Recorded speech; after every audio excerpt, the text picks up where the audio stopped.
Calidad de Vida es una presentación de Clínica Suizo-Americana.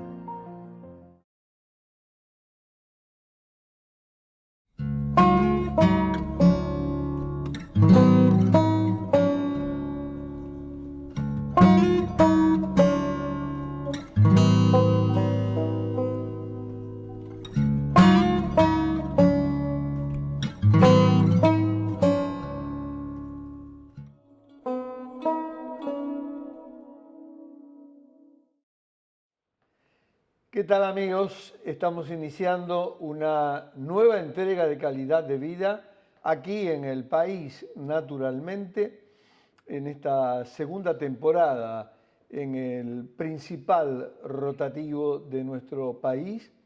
Y hoy vamos a hablar de la esclerosis múltiple. Y para ello hemos invitado, sin duda, al referente en el Uruguay de esta patología, que es el doctor Carlos Henninger. Él es neurólogo, es internista, es ex profesor de neurología y también ex profesor de medicina interna. Doctor Henninger, un placer de tenerlo después de tanto tiempo en Calidad de Vida. ¿Cómo le va? Muchas gracias por la invitación. Muy contento de estar acá nuevamente. Doctor, empecemos, como siempre decimos, por la tapa del libro o por la primera página.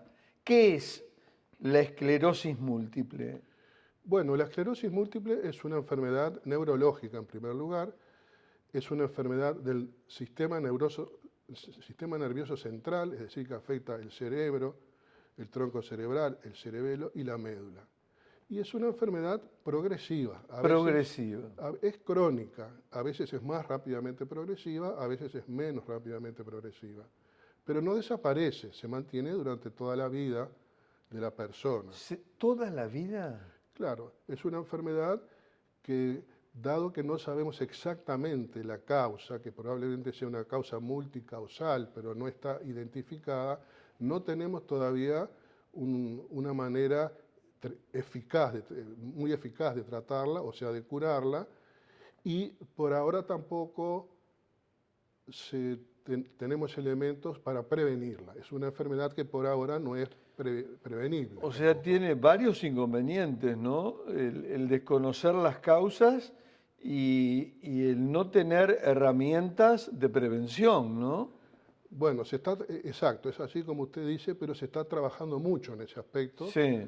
Porque antes, por ejemplo, se decía que en la génesis de la enfermedad había un 30% casi o más de factores genéticos y menos factores ambientales. Hoy día se está descubriendo factores ambientales que pueden influir en la génesis de la enfermedad. ¿Cómo cuáles, doctor? ¿Cómo cuáles? Por ejemplo, estos factores ambientales pueden ser, por ejemplo, a veces la latitud, se dice que aumenta con la latitud hacia el norte, pero parecería que hacia el sur no, que es poco prevalente en la línea ecuatorial, que tendría que ver con algún virus que contrae la persona en las etapas de adolescente, por ejemplo el virus de Epstein-Barr, que tiene que ver, por ejemplo, con que el paciente haya tenido obesidad infantil o sobrepeso, sobre todo infantil, o el tabaquismo, o la falta de ejercicio físico, o la falta de estímulo intelectual. La falta de vitamina D está en discusión, pero parecería también ser un factor ambiental. El aumento de la ingestión de sodio también sería un factor a favor de la esclerosis múltiple. O sea que hay muchos factores de los que usted ha enumerado que están muy emparentados, por ejemplo, con las enfermedades cardiovasculares, porque usted me hablaba de tabaquismo, usted me hablaba de sedentarismo, del exceso de sal, de sodio, y todos esos factores, digamos, son comunes. Doctor, ¿por qué afecta más a las mujeres que a los hombres? Bueno, si usted me permite antes una aclaración. Sí. Esta es una enfermedad inflamatoria. Inicialmente es muy inflamatoria, hay mucha inflamación. Lo que pasa es que hay inflamación aguda y crónica. El que haya inflamación crónica habla de progresividad. Y se Progresividad. está viendo que eso hay en la esclerosis múltiple. Claro, Pero es una enfermedad desmielinizante por naturaleza. Se pierde la mielina, que es la capa de grasa concéntrica que rodea al nervio o axón. Eso ocurre precozmente, porque puede ocurrir después tardíamente o no tan tardíamente, incluso a veces al inicio, que también haya pérdida del axón y pérdida axonal. De ahí que también se la considera como una enfermedad neurodegenerativa. claro. De tal manera que es fundamental el diagnóstico precoz para empezar un tratamiento precoz para que la parte o el aspecto neurodegenerativo aparezca después o retardarlo. Y lo otro que es una enfermedad autoinmune. Autoinmune es el sistema inmunológico. Inmunitario. El sistema inmune de nosotros, los linfocitos B y los linfocitos T, que están alterados, están sorprendidos y atacan estructuras propias del cuerpo, en especial a la mielina. Y dejan al axón, al nervio, lo dejan sin mielina, lo desmielinizan y ahí el axón es mucho más sensible a los ataques. Me debe una respuesta. Sí, esa respuesta no existe todavía. Es una enfermedad que es más frecuente en la mujer que en el hombre. En las últimas 2 décadas aumentó. Antes era más o menos 2-1, dos mujeres ahora? a un hombre. Ahora es casi 4-1. ¡Opa! Y esto, que ocurrió en las últimas décadas, no puede explicarse solo por razones genéticas, porque la genética necesita más tiempo para establecer esa diferencia. Entonces, ahí está el problema. Seguramente hay factores del entorno interno de la persona y externo que generan cambios importantes, sobre todo factores hormonales y factores ambientales complejos que son de muy difícil estudio, pero que se están estudiando enormemente. ¿Por qué la mujer? Tal vez el sistema inmune de la mujer capaz que es un poquito más activo o diferente al del hombre. Y en los últimos años usted sabe que la mujer está en una etapa que pasaba de cuidar a los hijos, ahora está trabajando, sale, entra en la vorágine de la vida diaria, de la vida del estilo de vida occidental, sobre todo, y probablemente haya algo de eso, una respuesta de la mujer un poco diferente, tal vez frente a las emociones. Parece que el hombre frente a las emociones, frente al diagnóstico de esclerosis múltiple, el hombre agarra más directamente el problema y la mujer lo trabaja a través de las emociones, que son muy importantes en la esclerosis múltiple. Las emociones. La regulación de las emociones. Entonces, evidentemente, hay una unión entre la parte psíquica, entre la parte del sistema inmune, el sistema nervioso central y la neuroendocrinología, que seguramente son algo diferentes en las mujeres que en los hombres. Claro. Doctor, estos son teorías, ¿no? ¿A qué edad es más frecuente o en qué franja etaria se suele presentar la esclerosis múltiple? Bueno, la esclerosis múltiple es una enfermedad de los jóvenes. ¿De los jóvenes? Claro, esencialmente de los jóvenes. La mayor frecuencia de apariciones entre los 20 y los 35, pero aparece antes en la vida, hay en los niños, hay en los adolescentes y hay después de los 50 años. Pero lejos es una enfermedad de los jóvenes, en etapas muy importantes para las jóvenes, porque están consolidando sus vidas y sus trabajos, pero etcétera. Sin duda. Y por eso de ahí el gran impacto social Sin y duda. la comunidad que tiene Sin duda. esta enfermedad. ¿Cuáles son los principales síntomas que podemos enumerar para que el público que nos está viendo y nos está leyendo los tenga claros? Bueno, la esclerosis múltiple es una enfermedad muy heterogénea en sus manifestaciones clínicas. Muy heterogénea, porque depende, en realidad, el síntoma o el signo que encuentra el neurólogo, depende del lugar donde se produce la lesión o la mancha, en todo el neuroeje. Entonces, de ahí dependen los síntomas. De todas maneras, se dice que es una enfermedad de la sustancia blanca, pero que también afecta, que es la fibra nerviosa, o sea, el axón y la mielina que lo rodea, y también hay afectación de la sustancia gris. Entonces, los síntomas tienen alguna prevalencia. Por ejemplo, en el nervio óptico, la neuritis óptica, disminución de la, agudeza visual en un ojo. Luego, los trastornos del equilibrio, los trastornos de la marcha, dificultad de la marcha, los trastornos de la coordinación de los miembros superiores, Sí. visión doble, a veces trastornos urinarios, la micción imperiosa es muy frecuente.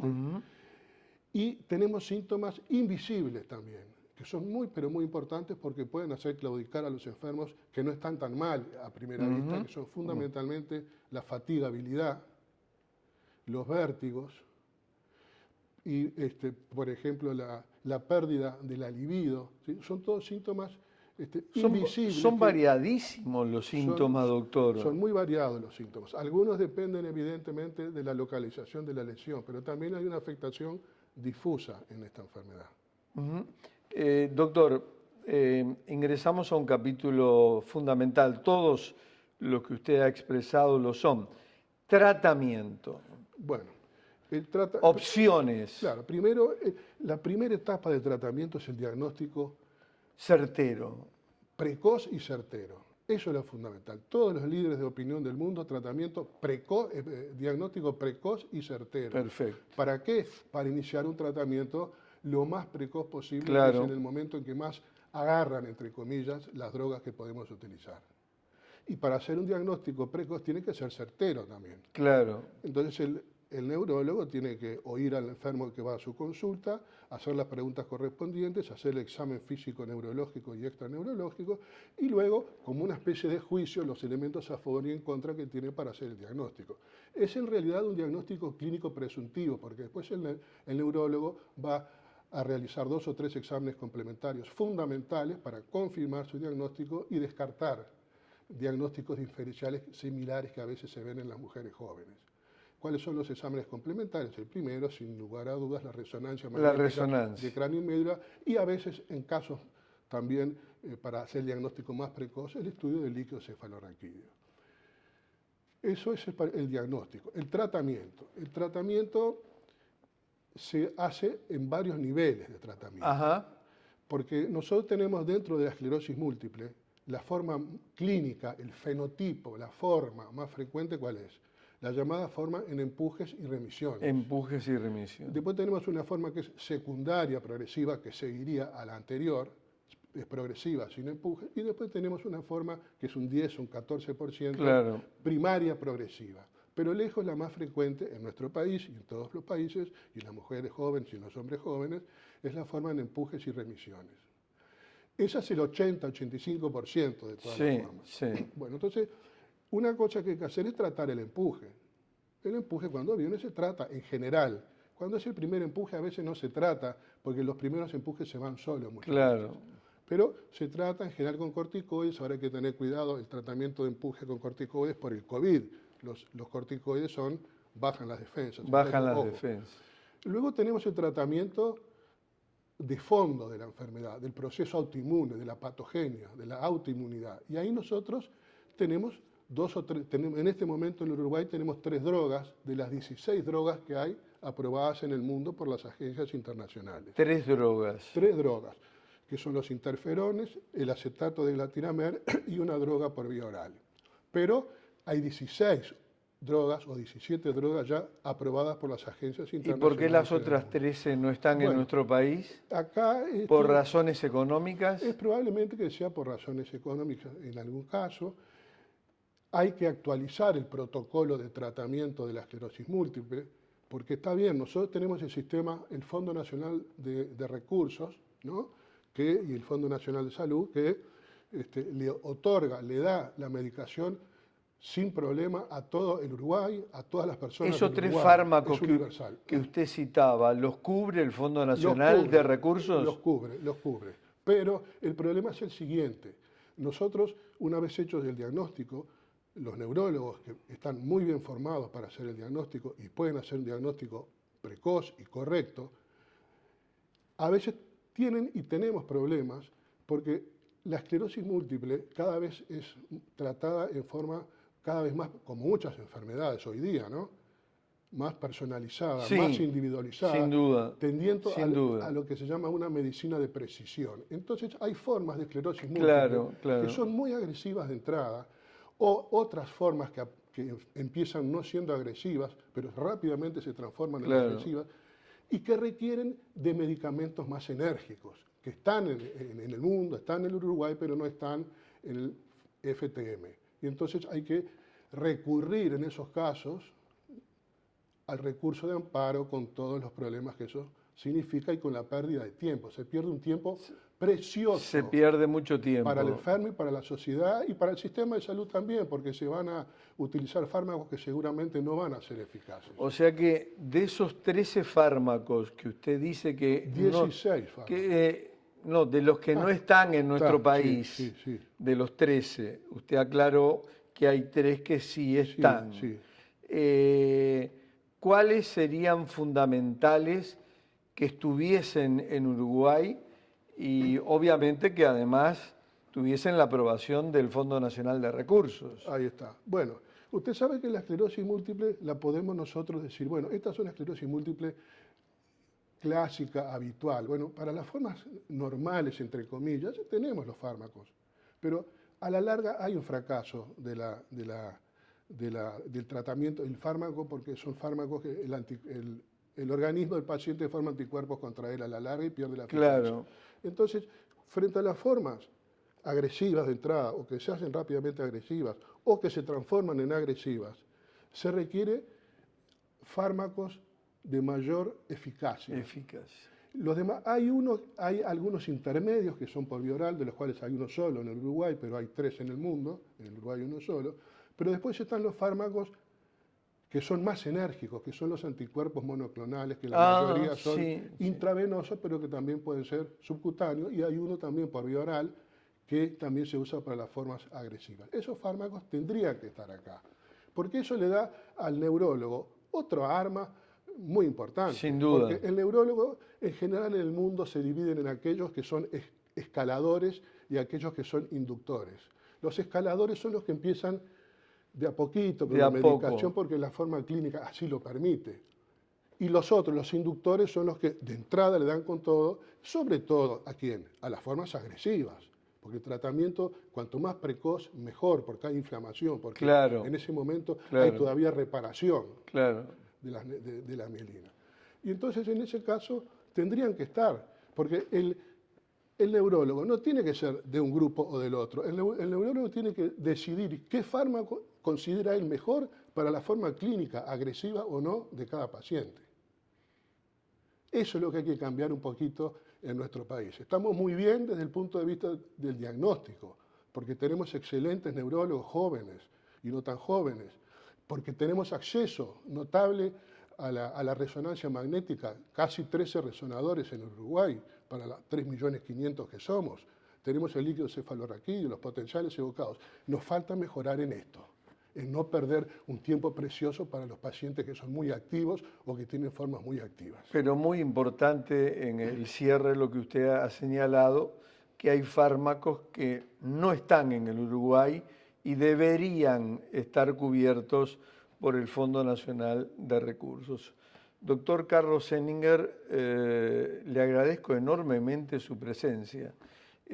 No me equivoqué cuando en el comienzo dije que usted era el referente de la esclerosis múltiple en el Uruguay y nos ha dado una clase realmente, por lo que nosotros, los lectores y los televidentes, le agradecen profundamente su presencia y su exposición de esta jornada.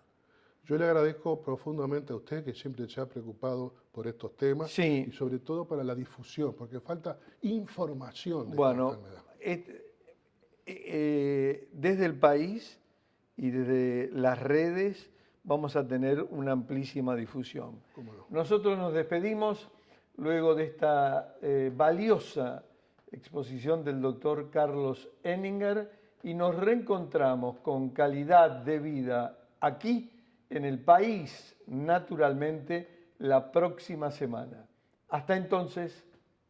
Calidad de Vida fue una presentación de Clínica Suizo-Americana.